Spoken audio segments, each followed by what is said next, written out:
What did we watch? Ooh, was it good? This was the false self for the poser. Yeah. Yeah. I never saw it. So. Yeah, but you saw Mark do it. So True. you guys just watched Eldridge do it. When we did this session in the shop, it was Mark Soderwall who did it. And I got to tell you, Mark brought some fascinating stories that obviously, it's part of the fun of this is like hearing individual stories. And he told a story about a very famous person that you would know, an actor, who was working with Mark on a game project, and they had built this 3D model of this actor, and when you put it in 3D, they were like, he's just not intimidating enough, he's not buff enough, so they kind of beefed him up, made the neck bigger, the shoulders bigger, and everything else. And so that, like, the model is already not real. Yes. But then they show it to this guy, and later on, he takes Mark aside. He's like, can you make me look bigger? Right. So more muscular. And it was this fascinating moment of like, seriously, like you're the guy of anybody who could feel secure in your physique, and you're not. It was this whole thing. Mm-hmm. I think the thing about the poser that is so, it's both troubling and refreshing. Is like we all do it. Yeah. We all do it. Yeah. And it's sometimes just identifying how we each pose to our friends, to our family, to ourselves. Yeah. It's like a kick in the pants. Yep. And it's one you can definitely put on to other people, but you can't when you're talking to God. Right. Like he's like, oh nope, I'm sorry, that fig leaf don't work. Exactly. So like when you're kind of walking that out, and then you realize, oh, I'm doing this either with God or obviously with others. The goal is to like, oh, hang on, let me go back to number one, who God made me to be, and realize that, hey, that I'm constantly doing this. This is a habit we get into. It's like, I'm gonna put on. Oh no, hang on. Yeah. And like put it down because it gets in the way, and you want to hide your true self because of sins in life and the stuff we learn. Yeah. Especially when we grow up. And there's no immunity to this in the church. Like you go up to most churches, like, how's it going? Fine. Everybody says fine. Yes. Right? God is good all the time. And so there's this ritual that we go through of disguising ourselves. And I think in the church it's super insidious because there's this unspoken thing that says if you're not fine, you're not with Jesus. Right. Right? This kind of weird thing, if you're suffering, if something's gone wrong, if you fought with your wife this morning, then it's because you're doing it wrong and you don't belong in church. No one says that, Yes. but there's kind of this unspoken weird thing. There is a culture piece. Yeah. That's like, you should be correct. And Jesus was very clearly like, oh, don't worry, it's going to be all messed up still. You're saved, don't worry about that part, but there's a lot to work on here. Tell me something, Neil. So when you hear this, and I don't know, who knows when the first time you heard this concept, did you find it challenging, threatening, freeing? Like, how did it first roll for you? Yeah, I mean, there was so much to it because you like listen to that type of like revelation, and when you first hear it, like, what? No, denial, just instant like, I don't do. Wait a second. Yeah. Do that. I'm posing to myself. Crap. Yeah, because you lie to yourself. Yeah. The first thing you do is you lie to yourself.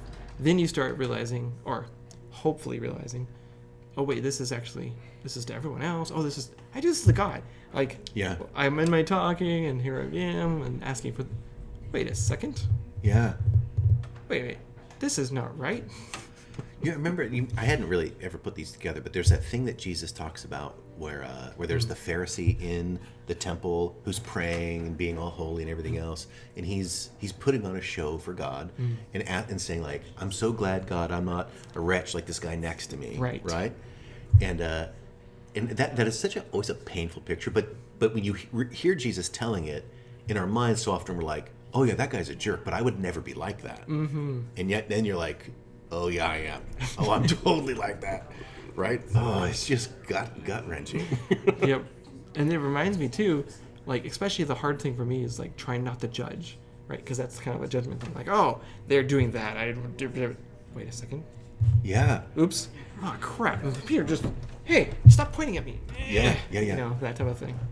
I'll tell you something. Once I think the more you get on top of your own pose, and the more you dismantle it, the more grace you have for other people's poses too. Oh, yeah. Right?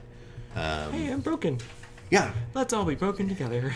And have you ever been in a conversation where, and this happens, I think, in prayer groups plenty of times, where there's a desire you can sense for people to go deeper, but sort of no one's willing to go first, right? No one wants to be vulnerable. No one wants to take the risk, and yet the first person who's willing to just take a step deeper, say what's really on their hearts, or make truth about what they're struggling with, whatever it is. You hear the sigh of relief, the spiritual sigh of oh, I'm not the only one, right? And then that gives other people permission to be vulnerable too. They may or may not take it, but the permission is given. It's huge too. The moment there is permission, and there's not shame attached to that, right? Like the authentic vulnerability that's allowed in a small group or friends, whatever it is, and you're going to the place where I'm going to show my true self now. Please don't be offended. Here we go. Yeah. Oh, you're not. Oh, you want to show more of your real self too? Oh. And everything calms and we're okay now. We're all okay here.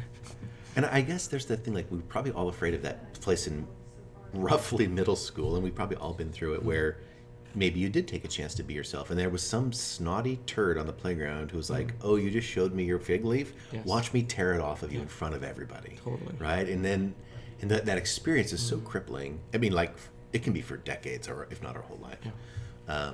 Where people are mean and they mishandle your hearts. That's the wound side of life too. Yeah. We go into it another time. These are wounds that can be part of our struggle and our journey. And again, it can be even a lifetime of dealing with that. So you never want to be vulnerable. Right. We talk. We won't get to it in this topic, but in the broader topic, there's this notion that the false self arises from the wound because it's in response to it. This wound that comes at us comes with a message. Out of the message, we make a vow, and from the vow, we form our false self. And so, for some people who are trying to figure, I don't think I'm wounded, we're well, let's walk this backwards from your fig leaf, because that's easier for most people to see than where they're really hurting. But to know that there's this pattern, 9 times out of 10, can be really helpful of just getting back to where did the enemy hit me first? Yeah. And man, we've all been hit. Yeah. In whatever way that he needed to do it. Yeah. Oh, it reminds me, we were talking about earlier in a different discussion, but this idea that Satan really knows who you are, so he comes after you, right? He's got a strategy to dismantle you and your true self, so therefore you start building up the false self, right? Right. But it's all based on the way he's dealt with you and wounded you and hurt you and lied to you and all those different pieces, and then you start building up your false.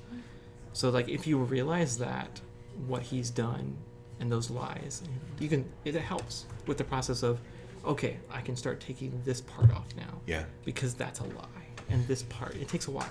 I will probably put this in the notes here, but there's this famous poem, and you and I were talking about it a couple weeks ago, and it at the heart of it is this notion it's not that we're afraid of being too weak, it's that we're afraid of being too glorious, too strong. Yeah. And it's this really powerful poem. Yes. And the thing about the poser is, on the one hand, it tries to lift us up, but only so far. It's a fake lift. Because we don't want to go too high most of the time. It's the kind of tall poppy thing.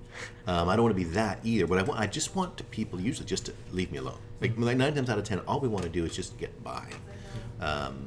And so that's also a weird thing, is it keeps us not only from rising out of the muck, it keeps us from rising to our height.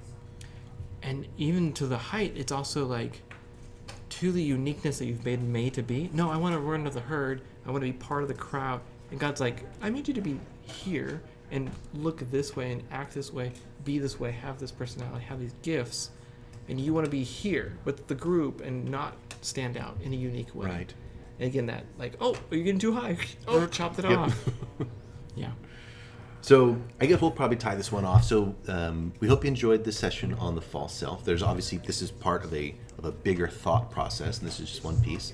And you'll get the other pieces here on Tempestivum as we get through them. And with that, thanks, Neil. And we'll see you in the next episode.